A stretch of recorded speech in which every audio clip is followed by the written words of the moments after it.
Hi friends, ఈరోజు నేను శనగపప్పు బీరకాయ కర్రీ అయితే చేస్తున్నాను. ఫస్ట్గా ఆనియన్స్ వేయించుకుంటున్నాను. ఆనియన్స్ వేయక 4 పచ్చిమిరపకాయలను ఒక బీరకాయ అయితే కట్ చేసి పెట్టుకున్నా పుట్టి తీసి. అలాగే అల్లం వెల్లుల్లి పేస్ట్ వేయక ఆనియన్స్లో పసుపు అల్లం వెల్లుల్లి పేస్ట్ అయితే నేను వేసేసుకున్నా.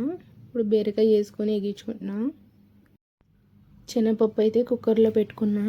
కుక్కర్ అయితే అయిపోయింది. ఆల్రెడీ 2 విజిల్స్ వచ్చాక తీసుకున్నా. శనగపప్పు మరి ఎక్కువ ఉడితే బాగోదు, ముద్దగా పేస్ట్ కింద అయిపోద్ది. బద్దలా ఉండిలా బాగుంటుంది. పప్పు అయితే ఇలా ఉండాలి. బీరకాయ, ఆనియన్స్, అల్లం వెల్లుల్లి పేస్ట్, పసుపు వేసాను నేను. బీరకాయ అయితే మగ్గేంత వరకు వేగించాలి. బీరకాయ వేయాక కొంచెం తగినంత కారం అలాగే ఉప్పు కూడా వేసేసుకున్నా నేను. ఫస్ట్ ఆనియన్స్లోనే ఉప్పు వేసేసుకున్నా ఫ్రెండ్స్, మీకు చూపించలేదు.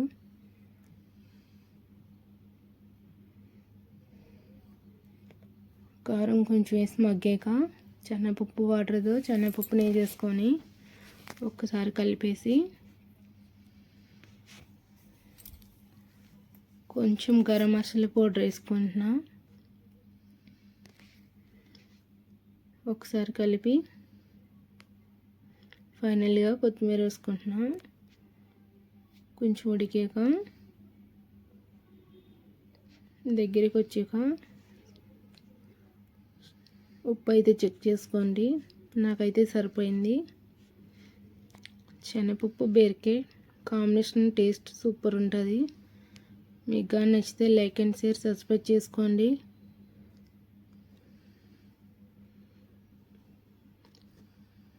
ఫైనల్గా కర్రీ అయితే రెడీ అయిపోయింది.